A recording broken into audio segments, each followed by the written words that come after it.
Good afternoon, my dear students. Today we will interact about one of the greatest poets, William Wordsworth, and his poem Tintern Abbey.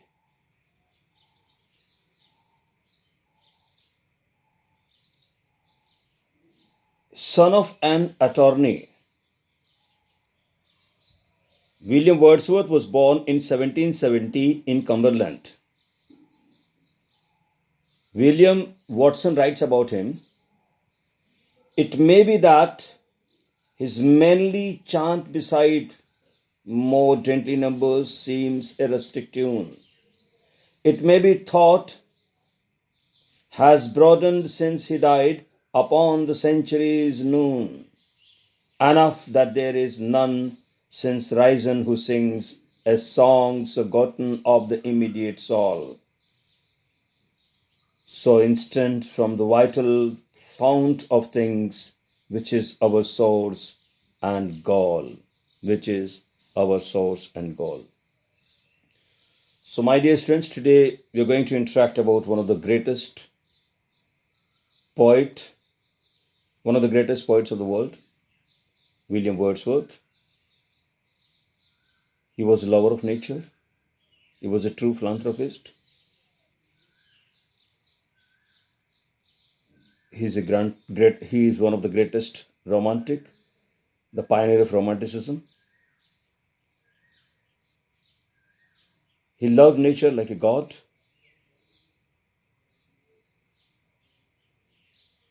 And about his life, he was son of an attorney, William Wordsworth, who was born in 1770 in Cumberland. Educated at Hawkshead Grammar School and St. John's College, Cambridge. He was deeply influenced by the French Revolution. He got a legacy of pound 900 and settled down with his sister to compose poetry at Grasmere in the Lake District. In 1813, he secured the post of distributor of stamps of Westmoreland. In 1839, the degree of DCL was conferred on him by Oxford University. In 1842, he was awarded an annuity of pound 320 from the state, and in 1843, he accepted the office of the Paul Laureate. He died in 1850.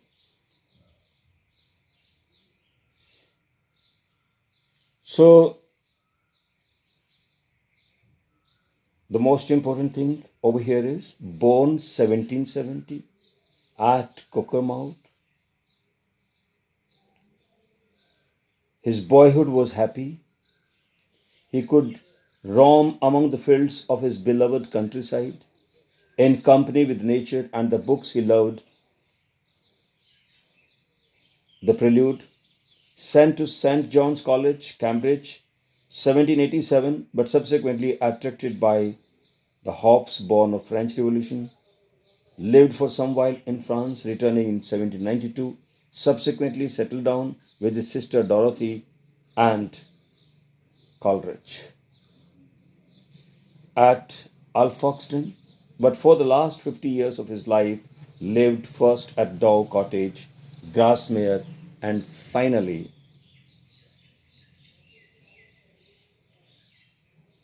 Riddalmount. He married in 1802, appointed to a sinecure office, bringing in an income of pound 500 a year. In 1813, he became poet laureate in 1843, and he died in 1850. His work, 1798, Lyrical Ballad. This contained not only the novel Tintern Abbey lines, one of the Wordsworth's noblest efforts, but also Coleridge's Ancient Mariner. In 1800, a second and enlarged edition of the book was published with a valuable preface containing an outline of his poetical theory. Among the new poems were Lucy, The Fountain, Matthew, Nutting, all characteristics of Wordsworth's genius.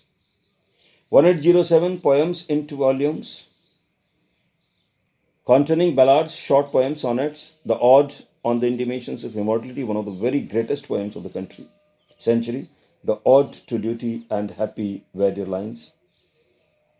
In these two volumes, we have Wordsworth at zenith of his powers. The Excursion, Wordsworth's largest poem, largely autobiographical, full of discussion on men, on nature, and on human life. The Recluse and the Prelude were published after poet's death. To this year belongs the fine classical study Lorania. 1820 to 1835, many of his sonnets were written during these years, but his magnificent patriotic sonnets belong to the period 1802 to 1811. My dear students, the main characteristics of William Wordsworth's poetry, Wordsworth's treatment of nature. As a poet of nature, William Wordsworth stands supreme. He is a worshipper of nature, nature's devotee or high priest. Nature occupies in his poems a separate, independent status and is not treated in a casual or passing manner. Tintern Abbey is a poem with nature as its theme. Wordsworth pursued nature in a way different from that of Pope. Unlike Alexander Pope, Wordsworth sincerely believed that in towns, life and its distraction, man had forgotten nature and that they had been punished for it. Man had forgotten nature and that they had been punished for it. You see, now this is the Corona call. Delhi was full of pollution. But because of this Corona period, now even the Siddhu is talking about that he can see from his home the Himalaya range. Nature. I had visited Bhutan. I saw the nature in its supreme form there in Bhutan. Wordsworth pursues nature in a way different from that of Pope. Unlike Pope, Wordsworth essentially believed that in town life and its distractions, man had forgotten nature and that they had been punished for it. Now we are looking ninja in holy river Ganga to diminish this coronavirus. Nature, the pure water of Ganga, nature, the Himalayan range, the trees, the plants, the flowers, nature.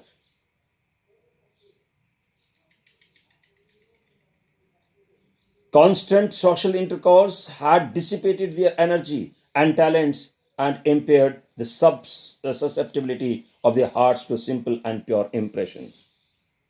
One of his sonnets is eloquent of this idea. The world is too much with us, late and soon, getting and spending, we waste our powers, little we see nature that is ours. We see four stages of Wordsworth's love of nature. First stage, he loved the inward appearance of nature, her grandeur in color and beauty, her form and external features like many other poets of his own and subsequent ages, and with the precision and faithfulness of a lover. He described her form and experienced a childlike joy in simply describing the details of the features of nature with wonderful accuracy. Second stage, the external features of the land, the sea, the sky, the sun, and the moon were not all sources of joy to him. Wordsworth is one of the world's most loving, penetrative, and thoughtful poets of nature.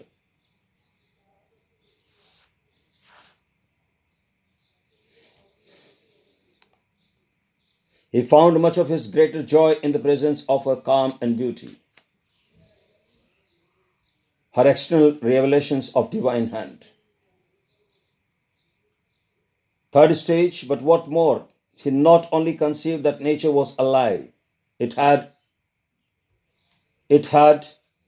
he imagined one living soul which entering into flower, stream, or mountain give them each a soul of their own. Between this spirit in nature and the mind of man, there was prearranged harmony which enabled nature to communicate its own thought to man and man to reflect upon them until an absolute union between them was established. Fourth stage, William Wordsworth, brooding communion with nature, brought him much wealth of moral illustration, and this he communicated in poetic language for the benefit of spiritual side in human nature. The poet, philosopher, considered it a mission of his life to be teacher of mankind. Main aspects of William Wordsworth's treatment of nature. Wordsworth had a complete philosophy of nature. 4 points in the creed of nature may be noted. A. Conceived of nature as a living personality. Conceived of nature as a living personality. He believed that there is a divine spirit pervading all the objects of nature. This belief finds a complete expression in Tintin Abbey when he tells that he has felt the presence of sublime spirit in the setting sun, the round ocean, the living air, the blue sky, the mind of man. This spirit, he says, rolls through all living things, emotion and a spirit. A motion and a spirit that impels all thinking things, all objects of all thought, and rolls through all things, the guide, the guardian of my heart and soul, of all my moral beings. He says that nature is a teacher whose wisdom we can learn if we will, and without which human life is in vain and incomplete. He says that nature is my guide, the guardian of my heart and soul, of all my moral beings. This belief in divine spirit pervading all objects of nature is called pantheism. Wordsworth believed that the company of nature gives joy to the human heart. In Tintin Abbey, he expresses the joy he feels on revisiting a scene of nature. Not only is the actual sight of this scene pleasing, the very memory of this scene has in the past soothed and comforted his mind. He gained sweet sensation from these objects of nature in hours of weariness. Remember, John Keats also talking about fever and frets, where nobody is there to eat, listen each other's groan. Sweet sensations from these objects of nature in hours of weariness. Nature is a healing influence on troubled minds, as he tells his sister Dorothy looked upon nature as exercising a healing influence on sorrow-stricken hearts. Above all, my dear students, Wordsworth emphasized the moral influence of nature. Literature molds the character, and your character is being molded by the literature, by William Wordsworth and his poem, The Sublimity, The Sublime, and John Keats' poem, and the poem, William Blake's poem. If you remember, tiger, burning bright in the forest of the night, to enable you, with the help of the nature, to be very brave, bold, and powerful. John Keats also talking about that I want to fly on the wings of poetry, not, I don't want to drink, I don't want to take hemlock, I don't want to take any drug. I'm feeling addicted, and as if opium is taken by me when he's listening to songs of Nightingale. So these are the poets who love the nature, rather worship the nature. Wordsworth believed that the company of nature gives joys to the human heart. In Tintin Abbey, he expresses the joy he feels on revisiting a scene of nature. Not only is the actual sight of this scene pleasing, the very memory of this scene has in the past soothed and comforted his mind. He gained sweet sensation from the object of nature in hours of weariness. Nature is healing influence on troubled minds, as he tells his sister. Wordsworth looked upon nature as exercising a healing influence on sorrow-stricken hearts. Above all, William Wordsworth emphasized the moral influence of nature. He spiritualized nature. William Wordsworth spiritualized nature and regarded her as a great moral teacher, as the best mother, as the best brother, as the best guardian, and the best nurse of man, as an elevating influence. Elevating influence. my nurse, my guide, my guardian, healing power, what not. Nature is a god to him. He believed that between man and the nature there is a spiritual intercourse between man and nature, para or prakriti. Para or prakriti, the Lord Shiva and the Mother Goddess. Para or prakriti, the union. He believed that between man and nature there is a spiritual intercourse. According to him, nature deeply influences human character. In Tintanabe, he tells his sister Dorothy that he tells his sister Dorothy, my dear Dorothy, listen. Nature never did betray the heart that loved her. Nature never did betray the heart that loved her. That nature can impress the human mind. That nature can impress the human mind with quietness and beauty. That nature gives human beings lofty thoughts. He advises Dorothy, let the moon shine on her and the winds blow on her. That is, to put herself under nature's influence. Let the moon shine on thy solitary walk, O Dorothy. He talks about his sister Dorothy. Let the moon shine on your solitary walk. In his eyes, nature is a teacher whose wisdom we can learn if we will, and without which any human life is in vain and incomplete. He believed in education of man by nature. In this, he was somewhat influenced by Rousseau.